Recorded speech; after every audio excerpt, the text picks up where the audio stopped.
I'm thankful for the invitation and for the possibility to speak to you. I'm thankful for the invitation and for the possibility to speak to you about heavy metals and chronic diseases and the therapeutic approaches we have. But first of all, I will talk about calcium. Calcium is the most abundant metal in the human body, and the average adult body contains about 1 kilogram. Calcium is most important for the structure of the human body. 99% is stored in bones and teeth, and 1% is necessary for the function of nearly every cell. It's important as a secondary messenger for the energy metabolism of every cell and for the neuromuscular functions. As a secondary messenger, calcium is important for cell regulation by hormones and transmitters.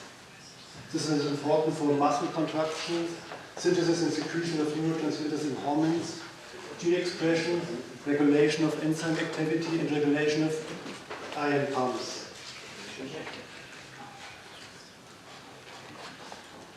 A hormone transmitter can change membrane receptors. They open the plasma membrane calcium channels, and they stimulate the release of calcium ions from endoplasmatic reticulum, which is an intracellular calcium store. In a consequence, the cytosol concentration of calcium is elevated. The next step in calcium oscillation is the calcium uptake into mitochondria. It can be divided in 3 steps. The first is the calcium movement from the endoplasmic reticulum to the outer mitochondrial membrane. The second is the transport through the outer mitochondrial membrane, and the third is the transport through the inner mitochondrial membrane into the cytosol of the mitochondria. Within the mitochondria, calcium is important to control ATP production by oxidative phosphorylation. So every cell needs the calcium oscillation after stimulation to produce energy via ATP.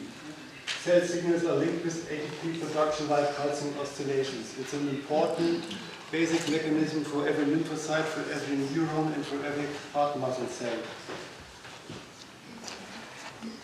To reorganize calcium homeostasis, the mitochondria need energy, and a significant amount of energy, to transport calcium against this electrochemical gradient from the matrix of the mitochondrium into the cytosol, into the external space, and again to the endoplasmatic reticulum. So it's an energy-dependent mechanism to reorganize calcium homeostasis.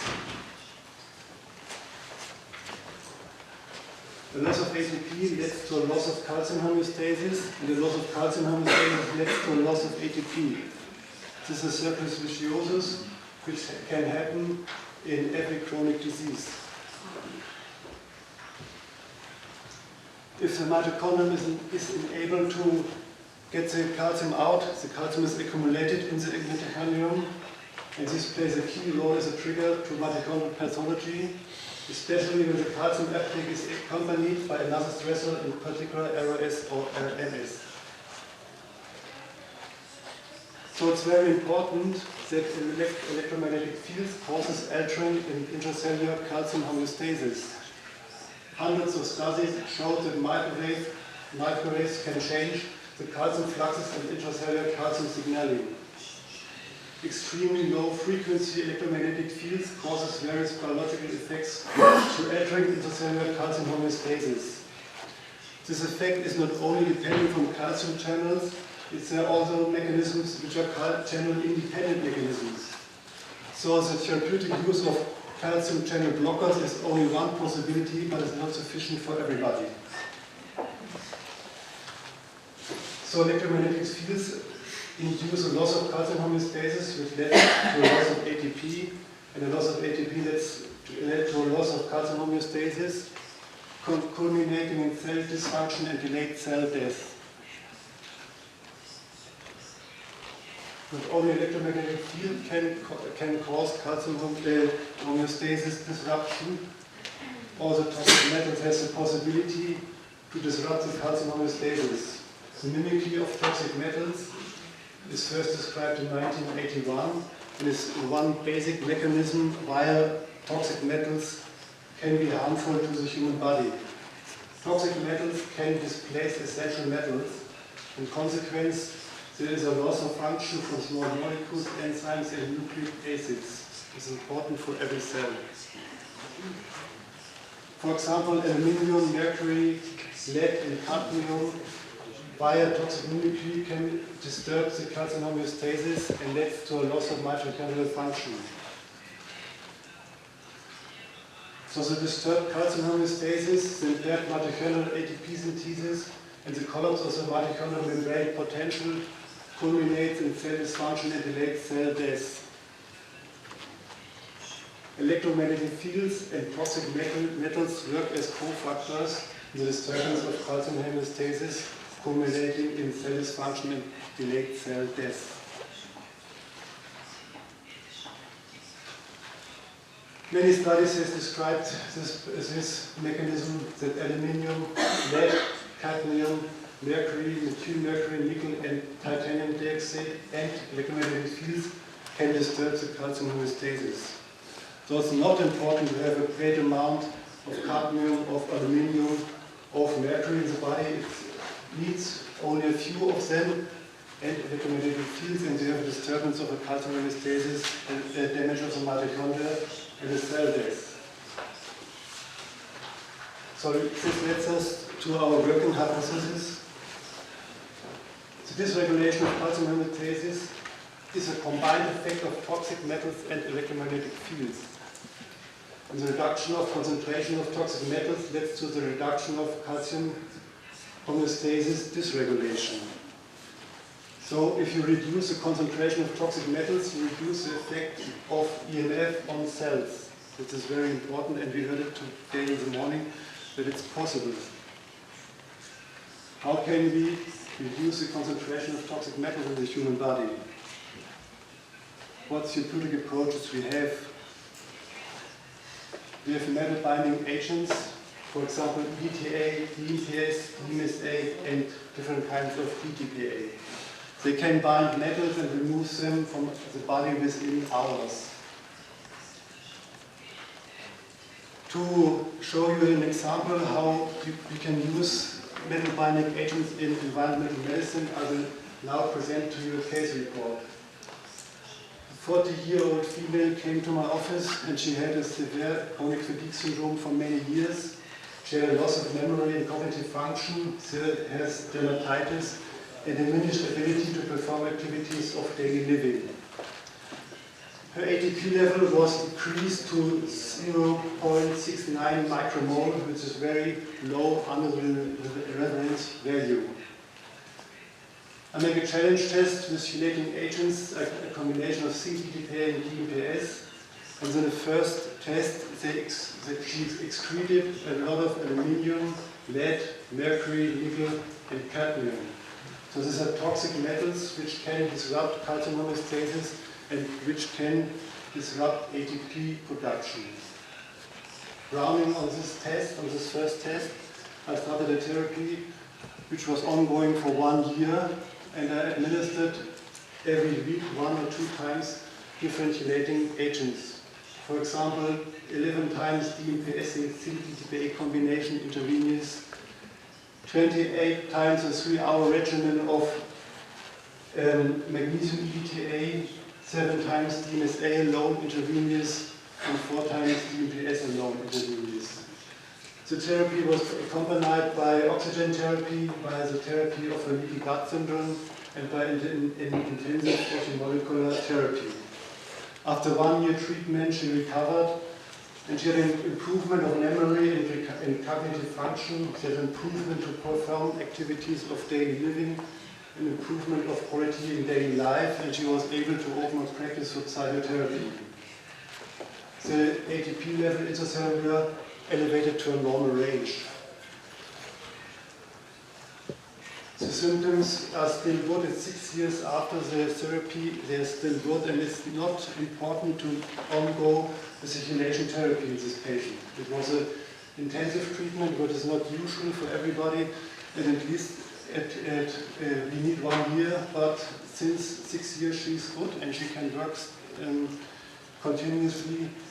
And it's a good example how you can use medicaments which can reduce the half-life time of toxic metals Aluminium, for example, has a lifetime of 29 years. Mercury, we heard about it, 30 years. Lead, 30 years. Cadmium, 25 years. And with the toxic, with the chelating agents, we can put them out of the body within a few hours.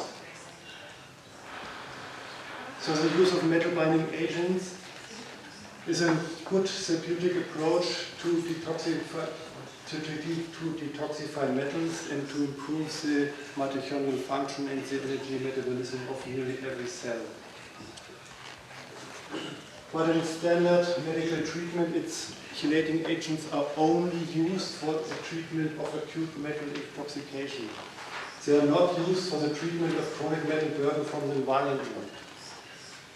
So if we use this, we are doing off-label use, and not in every European country we can use this medicament. An exception could be EDTA. EDTA is able to detoxificate lead, and it was used in alternative medicine to treat cardiovascular diseases for some decades. In 2003, a great study started, sponsored by the National Institute of Health in the United States and some other institutions. It lasted 10 years, and it has a cost of about $30 million. It is called a trial to access chelation therapy, and is a randomized, double-blind, placebo-controlled, multifactorial clinical trial, which was designed to determine the safety and efficacy of EDTA chelation therapy for individuals with coronary artery disease or prior myocardial infarction. The study was necessary because chelation therapy with the sodium EDTA has been used for more than 50 years to treat atherosclerosis without scientific proof of efficacy. The aim was to determine if an EDTA-based chelation regimen reduces cardiovascular events. After 10 years, the study was closed and the results were presented at a meeting of the American Heart Association. In conclusion, among stable patients with a history of MI, use of an intravenous chelation regimen with the sodium EDTA modestly reduced the risk of adverse cardiovascular outcomes. These results provide evidence to guide further research, but are not sufficient to support the routine use of chelation therapy for the treatment of patients who have had an MI. But it was astonishing for the American Heart Association that it works, that there were no severe side effects, and these were people with had a myocardial infarction and get 40 to 50 infusions within 5 years. So, how can we improve the results? What can we make better? It's a good study because it gives us background, but how can we improve the therapy of cardiovascular patients? So EDTA detoxificate lead and aluminium and cadmium and some minerals and trace minerals, but it doesn't bind mercury and arsenic. Mercury, arsenic and lead are important in the development of cardiovascular diseases, and the cardiovascular effects of arsenic, lead and mercury exposure and its impact on cardiovascular mortality need to be included in the diagnosis and the treatment of cardiovascular diseases. So it can be assumed that patients who participated in the test and had an arsenic or mercury load would have benefited from a combination of EDTA and DMPS or DMSA. The TAC study was conducted without testing the metal burden of the patients.